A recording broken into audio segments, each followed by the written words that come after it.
Assalamualaikum warahmatullahi wabarakatuh. Saya Mr. Nadifullah dengan NIM 2206279. Saya sebagai pemateri pertama dari teori behaviorisme yang dicetuskan oleh B.F. Skinner. Yang pertama, teori behaviorisme. Skinner mengenal dua jenis conditioning.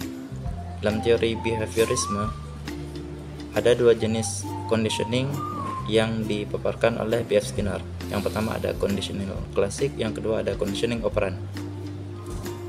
Yang mana dengan conditioning klasik, yang mana oleh Skinner disebut condition of respondent, sebuah respon ditarik dari keluar dari organisme dengan stimulus yang spesifik dan dapat diidentifikasi.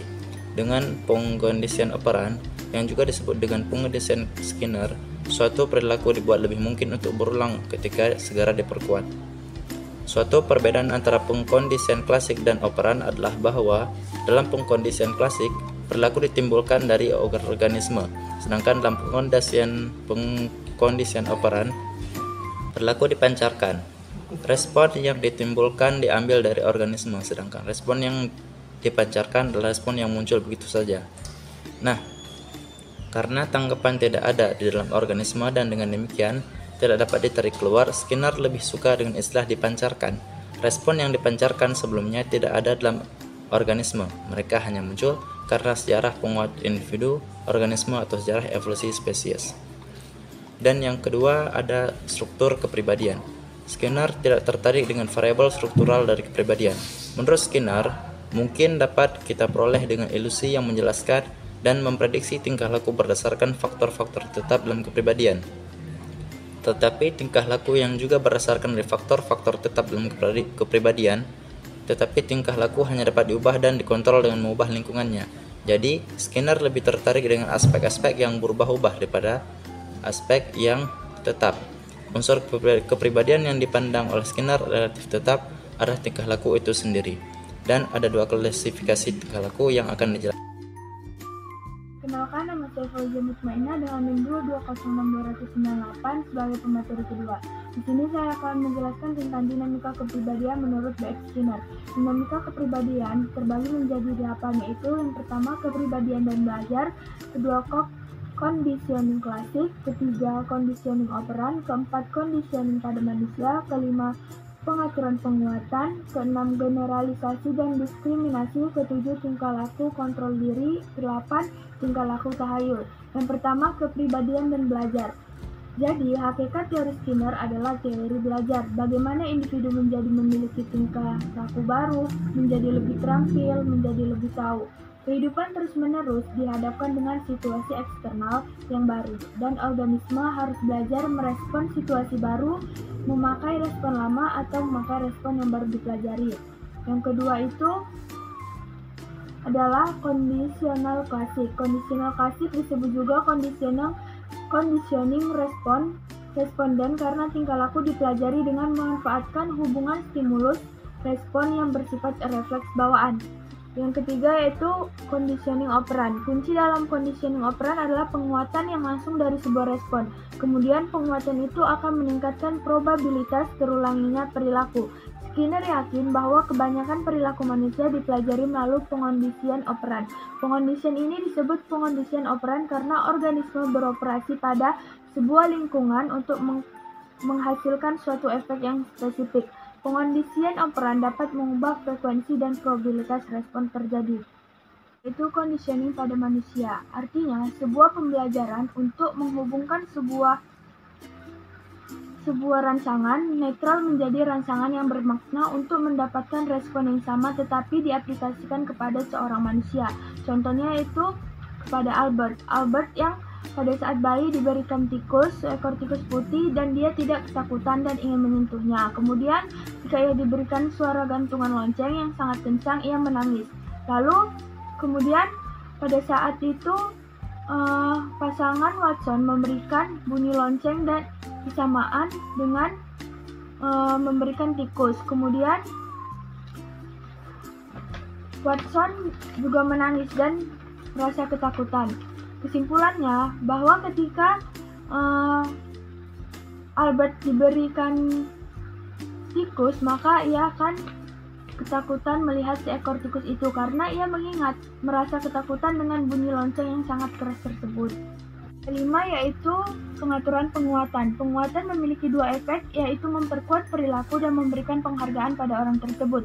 Oleh karena itu, penguatan dan penghargaan tidaklah sama. Setiap perilaku yang diberikan penguatan tidak selamanya bersifat memberi penghargaan atau menyenangkan bagi orang tersebut. Penguatan dapat dibedakan menjadi dua jenis, yaitu penguatan positif. Penguatan positif itu yaitu setiap stimulus yang apabila dimasukkan dalam sebuah situasi maka akan mampu meningkatkan probabilitas terjadinya sebuah perilaku. Yang kedua, penguatan negatif, yaitu menghilangkan stimulus yang tidak disukai dari suatu situasi dapat meningkatkan probabilitas perilaku yang dilakukan sebelumnya. Jadwal penguatan dalam manipulasi perilaku bukan hanya wujud penguatan saja yang penting, namun juga pengaturan pemberiannya. Yang pertama, penguat berkelanjutan. Setiap kali muncul tingkah laku yang dikehendaki, maka diberikan penguatan. Jika dihentikan, tingkah laku tersebut bisa hilang atau mengalami ekstinsi. Kedua, interval tetap adalah pemberian reinforcement berselang secara teratur. Ketiga, interval berubah, memberikan penguatan pada waktu yang tidak tentu, tetapi jumlah atau rata-rata penguat yang diberikan sama dengan pengaturan tetap. Keempat, perbandingan tetap, mengatur pemberian penguatan sebuah respon yang dikehendaki muncul untuk kesekian kalinya. Kelima, perbandingan berubah, memberikan penguatan secara acak dengan rata-rata yang sama dengan Poisson ratio. Yang keenam, generalisasi dan diskriminasi. Generalisasi stimulus adalah proses timbulnya respon dari stimulus yang mirip dengan stimulus yang mestinya menimbulkan respon itu.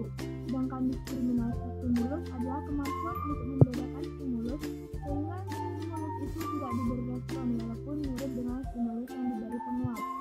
Generalisasi dan diskriminasi sangat penting sebagai sarana belajar karena kalau keduanya tidak ada, orang tidak dapat belajar sama sekali. 7. Tingkah laku kontrol diri. Manusia dapat mengontrol diri tanpa bergantung pada pilihan bebas. Pertama, mereka dapat menggunakan alat bantu seperti perkakas mesin maupun sumber finansial. Kedua, manusia dapat memanipulasi lingkungannya sehingga meningkatkan kemungkinan munculnya perilaku yang diinginkan. Ketiga, manusia dapat memanipulasi lingkungan agar dapat menghindari stimulus yang tidak diinginkan hanya dengan melakukan respon yang tepat. Keempat, manusia dapat menggunakan obat-obatan sebagai cara melakukan kontrol diri. Kelima, manusia dapat mengontrol diri dengan melakukan hal lain untuk menghindari berperilaku dengan cara yang diinginkan. Yang ke-8 yaitu tingkah laku tahyul, yaitu suatu respon dapat berhubungan dengan penguatnya secara kebetulan tanpa menunjukkan hubungan sebab akibat yang jelas. Walaupun respon itu tidak nyata-nyata menghasilkan reinforcement yang dimaksud, ternyata hubungannya sangat kuat. Tingkah laku semacam itu disebut superstitious behavior. Misalnya, pada eksperimen merpati bisa terjadi merpati itu berputar di tengah kotak. Bisa saja merpati itu menganggap tingkah laku berputar di tengah kotak menjadi syarat agar pematuk cahaya bisa mendapat makanan.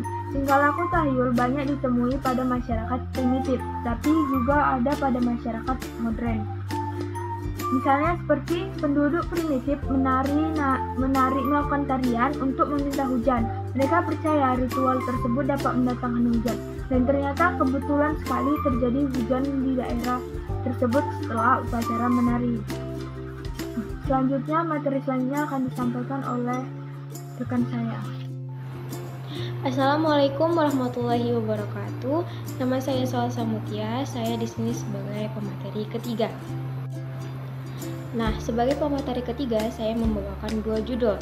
Nah, yang judul pertama adalah perkembangan kepribadian.